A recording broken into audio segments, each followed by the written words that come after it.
I demand that time cease. The past will return and the stories of yesterday unfold.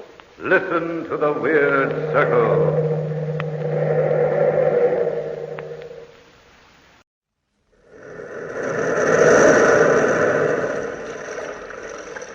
The Weird Circle. In this cave by the restless sea, we are met to call from out the past stories strange and weird. Bellkeeper, toll the bell, so all may know we are gathered again in the Weird Circle.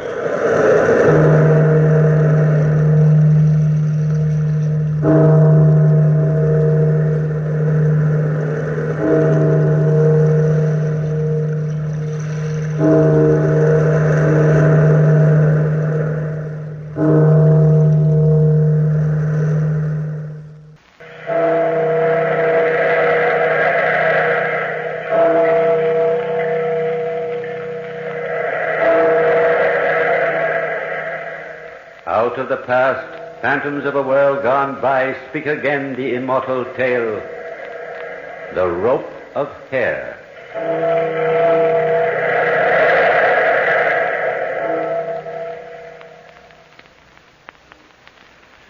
I am often puzzled by the three processes, love, hate, and death, which, perhaps more than the others, influences our minds. I have learned but little more of them in my life. Perhaps the words and secrets of the three were in the diary in the old chateau. I have never known that. But I have learned fear. I have become afraid of the night. It was long ago when I was in garrison at Rouen. I was walking one evening along the quay when I observed a man who looked up at me from thoughtful contemplation of the slowly moving water. I hesitated, surprised at some recognition in his eyes. Victor. Yes? Victor, don't you know me? Why, Jacques. Can it be you, Jacques Lafontaine? Yes, Victor, of course. Well, Jacques, I can't believe it's really you.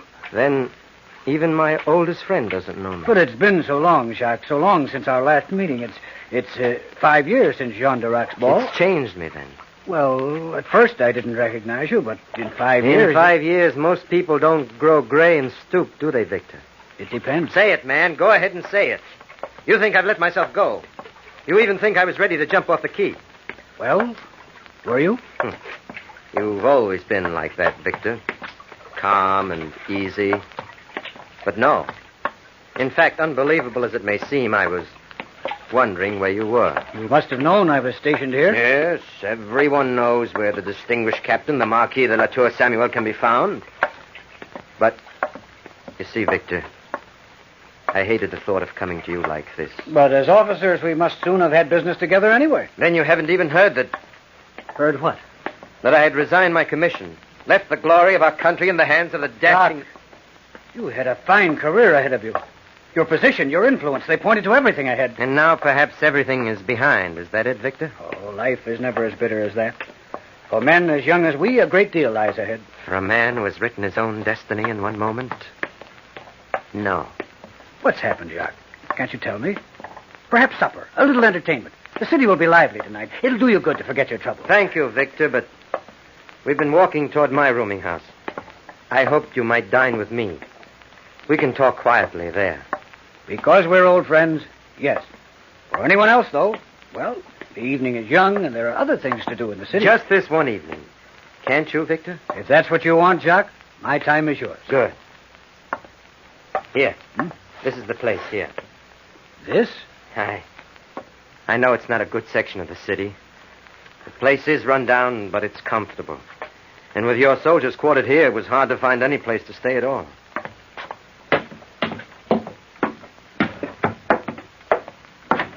Come on in. Let me follow you, Jacques. It's so dark in here, I can't see where to go. I'll get some candles. There. Now, come on up this way. My room is right here at the top of the stairs. This door. Well, go on, open it. What's the matter? Shh. What is it, Jacques?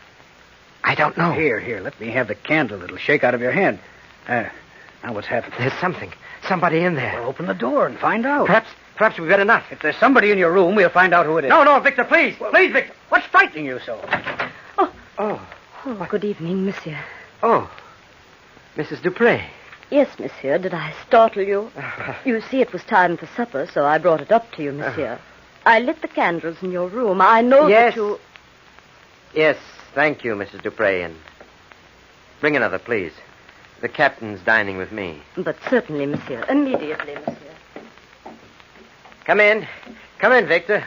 We'll wait just a few minutes until she comes back. I think your Mrs. Dupre was as frightened as you were. Do you always frighten each other? No, it was just that I didn't expect... Jacques, seriously, what's on your mind? Certainly you aren't living in this place from choice. It's so near your own chateau. Why aren't you there? That's what I wanted to talk to you about, Victor. Well, if it's money, Jacques, why say so? You know you needn't go through all this. I'll gladly... It's more than money. Well, then, love? Love, Victor? In the circle of things, where does hate end and love begin? Can you answer that? Did you want me to come up here to talk riddles, Jacques? Well, it was love, Victor. The most beautiful woman in the world. Well, come on, out with it. Don't just sit there picking at the front of your tunic as though you were covered with dog hairs. What's this all about? What? Ever since we sat down, you've been pulling imaginary hairs out of your jacket there. Can't you sit still for a minute and relax? Oh. Was I? Oh, I'm sorry, Victor, but you see, I'm going to ask a favor of you that I'd hate to ask anyone else. Anything you say, Jacques. You see, several years ago, right after you last saw me, I was married to the most beautiful woman in the world. Oh, life was a sweet thing. We were the happiest couple in France. And what happened? She died, Victor. She died, and now she's dead and rotting in her grave. That's what death does to people, isn't it, Victor? She died just 1 year after I'd married her. Just 1 year of terrible happiness. Terrible because I guess no man has a right to so much. Well, on the day she died, I locked the door to our room, left the chateau, and as you see, Victor, I can never make myself go back. And you want something? Would you do it? Would you go back to our room there, Victor? What do you want me to do? In the right-hand drawer of the desk in our room, there is a book. A diary which right now can mean more to me than anything else in the world. You'll know it because on it, it's marked with my crest across the front. Will you go? I'll go tomorrow. I'll be free then. I'll wait here until you come back with it. Oh, Victor. Your supper, monsieur. Oh. I've brought it up as quickly as I could. Will that be all right, monsieur? You see the... Just put it on the table, Mrs. Dupre. Thank you. There, monsieur. I hope you enjoy it, monsieur. Victor, sit down there. I'll write a note to the caretaker at the chateau and get you the keys to the room and to the desk. Hasn't he the keys? No one has a key to that room but me. Why, Jacques? Is it haunted? No. Oh, come, Jacques. Your nerves are all on edge. Let's go out. There's a little place... No, thank you, Victor. I'll stay here until tomorrow. Tomorrow when you come back with the diary. I left him then, sunk into that attitude of deep concentration I had noticed as he stared into the dark waters of the Seine. For a while, I forgot Jacques. But the strange depression and fear that marked his attitude had shocked me. The way he sat, almost afraid to speak, plucking those imaginary hairs from the front of his tunic like a weak, frightened child. Not like the stalwart, ambitious young man I had known as a companion in boyhood. A young man, if ever there was one, destined to become the pride of his regiment.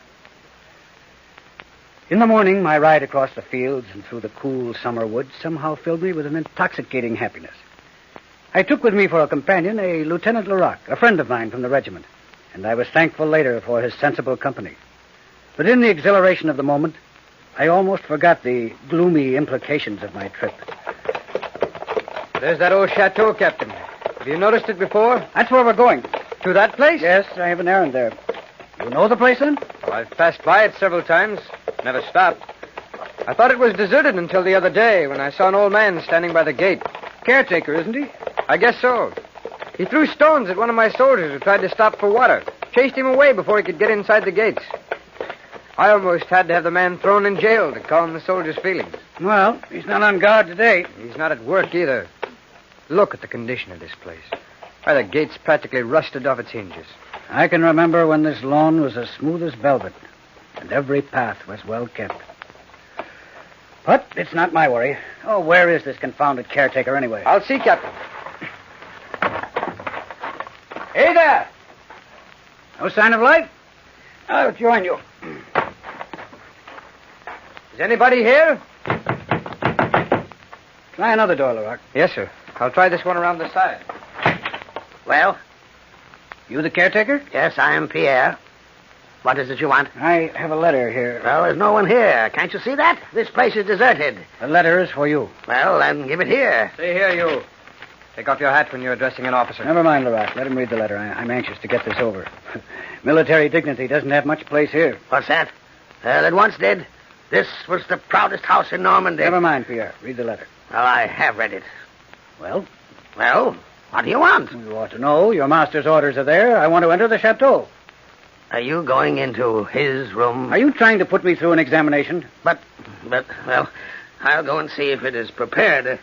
If it is all right. That won't be necessary. But it has not been entered since the death.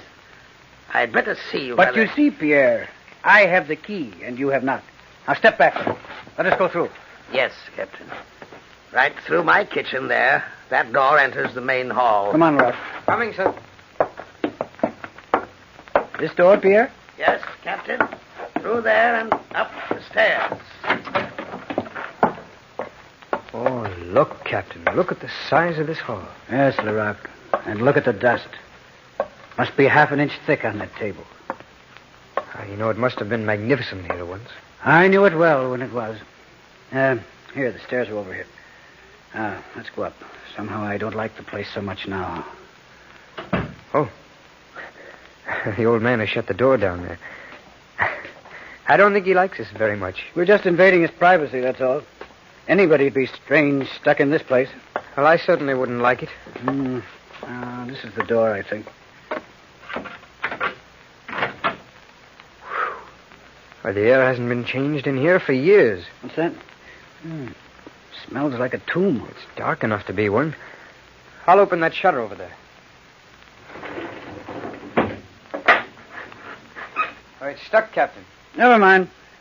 My eyes are getting used to the dim light now, anyway. Yes, so am mine now. Look at this room. Somebody must have had a fight in here. The furniture's all out of place. Stop imagining things, Leroy. I don't like this at all. Let's not add anything to this by digging into a man's private past. Captain, didn't you say you had the only key to this room? Yes, I have. Why? Look at the bed. Why, the pillow's still pressed down. Somebody's been lying on it. And lying very still. Look there. You can almost see the form of the body pressed into the covers. Almost like a corpse.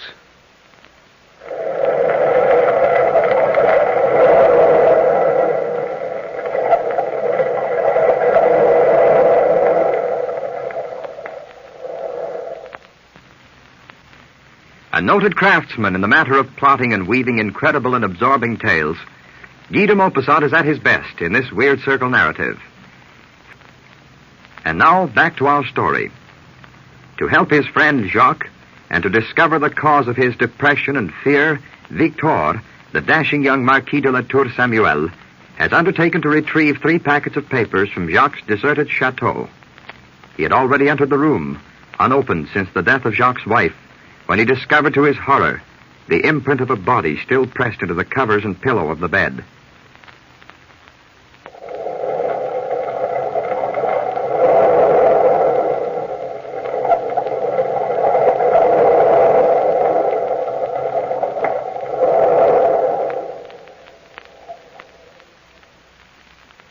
Almost like a corpse. Yes, it was almost as though a corpse had lain there. But all at once, the ridiculous aspect of the situation brought me back to my senses. Laroque, Yes, Captain. you'd better go stand guard outside the door so that our real menace, the caretaker, doesn't come up and interrupt us. I'll get the diary I'm after, and we'll get out of here. Very well, Captain. I'll shut the door so you won't be disturbed. I was trying to sound brave. There are times when the uniform of a captain forces courage. But I did feel better with Laroque guarding the door. A draft from the still-shuttered window was beginning to freshen the atmosphere. I opened the drawer of the desk and began fumbling among the litter of papers there. I found the diary, just as Jacques said I would, in a plain packet with his crest on the face of it, a crest that had been the bravest in France. The breeze from the window stirred the hangings behind me, but engrossed as I was in finding the diary, I paid but little attention to the stirring in the room. Yes. There it is. You have really come for it. But you are not Jacques. I shall try to remember. He should have come, not you. No. You are not Jacques. But you will do as well. For endless time, I say, we faced each other there. But only for a moment, really. The woman seated herself in a chair. Her white garment made no sound as she put her hand to her head. She tried to stroke the long black hair that hung almost to the floor. It was black, but with a blackness that has no light, no life. In her other hand, she had a comb. She held it toward me. Monsieur, you can do me a great service. I am suffering. Oh, I am suffering so. They will not comb my hair. You will comb my hair. You will comb my hair. Oh, I am suffering. I took the comb from her hand and lifted that long hair. That hair which gave my skin a feeling of awful cold. A feeling of handling snakes. Cold. Cold and dead. The feeling still clings about my fingers. I handled that icy hair. I twisted it. I braided it. I bound it and unbound it. And while I let that horrible mane run through my fingers, she sighed and, trance-like, began to talk, forgetting, perhaps, that I was not Jacques. Ah, that's better. The mirror is gone now. The mirror in which I watched you so many times combing my hair. And with what adoration in your eyes. Your brave, strong fingers playing there in the hair of a weak woman. So brave, so strong. Jacques loves me. Jacques loves me. That was the song that my heart sang when first we were here like this. I love Jacques. I love Jacques. That was the song I thought was echoed back. But pride and strength and killing. Yes, I saw you kill Jacques. Once I saw you kill for power. Power, strength, pride, being a soldier, being strong, they were your idols. What does a weak woman want of those things? When you brought me here, Jacques, my head was high. My pulses beat with joy at the peace and happiness I expected. But you'd always been strong, Jacques. Always strong and brutal with the strength you adored. Then when I saw you kill Jacques, I knew that the fascination of hate was my love. Hatred of you, of whom I need fear nothing because you loved me. Hate, not love. I was fascinated too, Jacques, when I wrote these things. Wrote them in that diary you're taking. Wrote of my hatred and my growing fear of you. Then that day, I watched you in the mirror as you braided my hair. Braided it into a strong rope. And because I'd written that I hated you, slip it slowly, so slowly and calmly, over my head and around my neck. But you will never do it again, will you, Jacques? Because now, Jacques, you're going to comb it free again. Comb it free when I come to you for that diary. Yes, Jacques is going to comb it free again. I shall come for the diary, Jacques. Lerock! What is it, Captain? This closet door. That woman went in there. For the love of heaven, open it quickly. But, Captain, it's locked, bolted outside, here. Can't be. She went in there. Who? That woman who was here. Well, no one came in here, so perhaps it was a shadow. No, Lerock. I saw her. I heard... Can I be mad? I'll break that shutter, Captain. We'll have some light. And the closet door was bolted. In the light that flooded the room, I began to feel foolish. There was no sign, no indication, except for an overturned chair, that I had not been alone the whole time. With more calmness than I felt, we descended the great stair, crossed the huge, dusty hall, and were at last out in the fresh air. We did not see Pierre again when we left the chateau. We drew rein before my lodgings. The groom took our horses. Well, sir, the ride has been very pleasant. But, Captain, do you feel all right? Lerock, I'm going up to my room. I need a rest. Will you deliver this diary to my friend? Here's the address. Tell him anything you like. Tell him I'm ill, sunstroke, anything at all. I'll see him later. Of course, Captain. Just a moment, sir. What is it? Why are you looking at the front of my coat like that? Why, those hairs. Hairs? Yes, Captain, all twisted in the buttons. They're long and black like a woman's. Yes, there were the same dead long hairs twisted in the buttons of my jacket. I pulled at them, every nerve in my body revolting at the cold feeling. Slowly, one by one, I pulled them off, dropping them from my fingers like poisoned things. Can I help you, Captain? Could he help me? No, but there was another he could help. I remembered how Jacques had sat like a bashful child, pulling at the imaginary hairs in the front of his coat, begging me to get that diary to him. No, Lerock. Take this diary to my friend quickly. Quickly, Lerock. Yes, sir. It was better in my room. Somehow I could think there. But Jacques, his fear and his worry haunted me. A few hairs still clung to my jacket. Absently, I pulled them out and dropped them from the window, every nerve in my body revolting at their cold feeling. Then, with a sudden resolve, I went into the street again and headed toward Jacques' lodgings. I knew that I had to talk to him about what had happened. I hurried across the city. Lerock came toward me a few steps from Jacques' house. Captain. Have you delivered the diary already, Lerock? I left it in his room, Captain. The gentleman wasn't at home. Not there? He promised to wait until I got back. The room was empty. The concierge had not seen him go out, Captain, but she had been in the basement, and he might have slipped out without her seeing him. Very well, Lerock. I'll go and see him. Do you wish me to come, sir? No. You go on. I'll wait for him to come back. Very well.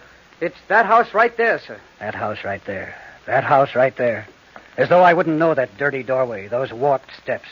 Every detail of the last 24 hours seemed to have fixed itself like an etching in my brain. Yes, monsieur. I must see Monsieur Jacques. Monsieur Jacques. But he's not in, monsieur. There was another gentleman just a few minutes He ago. must be here. Let me in. But, monsieur... He must be. Monsieur, I tell you that he's... This is his door, isn't it? He's not in, monsieur. We'll see about that. Jacques. Be quiet. Stand there. He's dead. Oh, monsieur, he's dead. In my house. His hand is cold. Is there a doctor near here? Yes, monsieur. I'll call him. Jacques was sitting huddled in a chair, a surprised look on his face. But he was white. White and somehow shriveled. I looked around for the diary which Lerock had delivered, but it was not to be seen. Some touch of the fear I had felt in facing the woman at Jacques' chateau chilled me again. After only a moment, I heard voices outside in the passageway. It is here, monsieur. A gentleman came, and we found him so... All right, then take me in there. It doesn't seem it could be possible. It was only a few minutes ago, and I saw with my own eyes that Monsieur Jacques was not in his room. It could not be. Be quiet, please. It isn't possible. Quiet, please. Pardon, monsieur. What has happened here? I don't know anything more than she has told you. We came in and found him this way, in the chair. Let's see. His pulse? Yes, he's dead, no doubt of that. His hand is cold already. But there was no way in The which... man must have led an active life.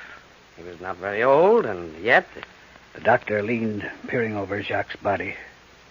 His hand reached out slowly toward the front of the coat. He plucked at one of the buttons. Here. What do you suppose this is? Why, it's a hair. Long, black hair. And there are more of them. Almost as though he had been combing a woman's hair when he died. Look, monsieur. Still more of them. Around his neck. I watched the doctor with his thumb and forefinger hold the hair before his curiously staring eyes. I knew then that it had been no shadow I had seen at the chateau. I had heard the threatening words, and she had come for the diary at last.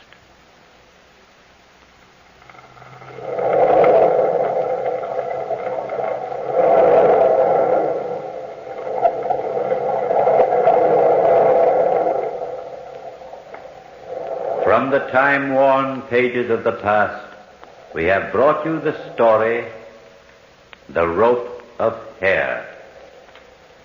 Bellkeeper, toll the bell.